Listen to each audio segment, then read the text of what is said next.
ਸਲੀਬ ਕਿੰਨੇ ਕਿੰਨੇ ਘਰ ਹੈ? ਪਾਕ ਸਲੀਬ, ਵੈਰੀ ਗੁੱਡ। ਕਾਫੀ ਲੋਕਾਂ ਦੇ ਘਰ ਚ, ਸਭ ਦੇ ਘਰ ਸਲੀਬ ਹੈ। ਉਹ ਭਾਵੇਂ ਲੱਕੜੀ ਦੀ ਹੈ, ਉਹ ਭਾਵੇਂ ਪੱਥਰ ਦੀ ਹੈ, ਉਹ ਭਾਵੇਂ ਧਾਤ ਦੀ ਹੈ, ਉਹ ਭਾਵੇਂ ਜਿੱਦੀ ਵੀ ਸੀਮੈਂਟ ਦੀ ਵੀ ਹੈ। ਹੁਣ ਮੈਨੂੰ ਦੱਸੋ, ਮੈਂ ਉਹਨਾਂ ਨਾਲ ਸਵਾਲ ਕਰਨਾ ਚਾਹੁੰਦਾ ਵਾਂ, ਦੱਸੋ ਹੁਣ ਉਹ ਜਿਹੜੀ ਸਲੀਬ ਤੁਹਾਡੇ ਘਰ ਲੱਗੀ ਹੈ ਉਹ ਬੁੱਤ ਹੈ ਕਿ ਮੁਜੱਸਮਾ ਹੈ?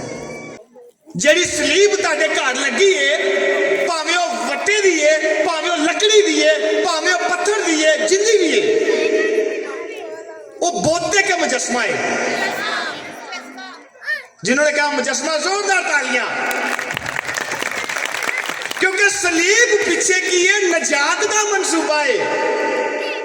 सलीब नूं बुत कह के फसना है, सलीब के पीछे नजात है, सलीब के पीछे एक हिस्टरी है। इस सलीब नूं तुसीं बुत नहीं कह सकते।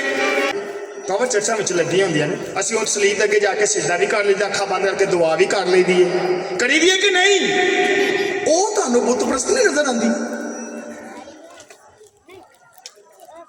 ਸਲੀਬ ਅੱਗੇ ਜਾਏਗੀ, ਚਲੋ ਮੁਜੱਸਮਾ ਨਹੀਂ ਵੀ ਲੱਗਾ ਉੱਤੇ, ਕੋਈ ਗੱਲ ਨਹੀਂ, ਖਾਲੀ ਲੱਕੜੀ ਦੀ ਤਾਂ ਬਣਾਈ ਨਾ ਤਰਾਸ਼ ਕੇ, ਉਹਨੂੰ ਕਹਿੰਦਾ ਮੇਰਾ ਪਾਕ ਨਿਸ਼ਾਨ ਹੈ।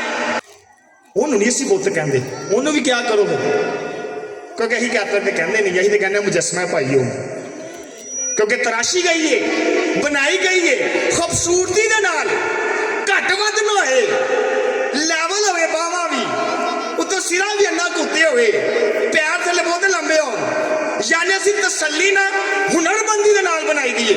क्यों बनाई दी है? क्योंकि साडी नजात ज़ाहिर होंदी है, खुदा दा मनसूबा ज़ाहिर होंदा है सलीब दे जरिए। इस वक्त असीं सलीब नूं बुत नहीं कहंदे, असीं सलीब नूं मुजस्समा कहीदा है। इस वक्त असीं मुकद्दसा मरियम दे मुजस्समे नूं मुजस्समा कहीदा, असीं बुत नहीं कहीदा। बोलो बोलो खुदावंद यीशु मसीह के नाम की।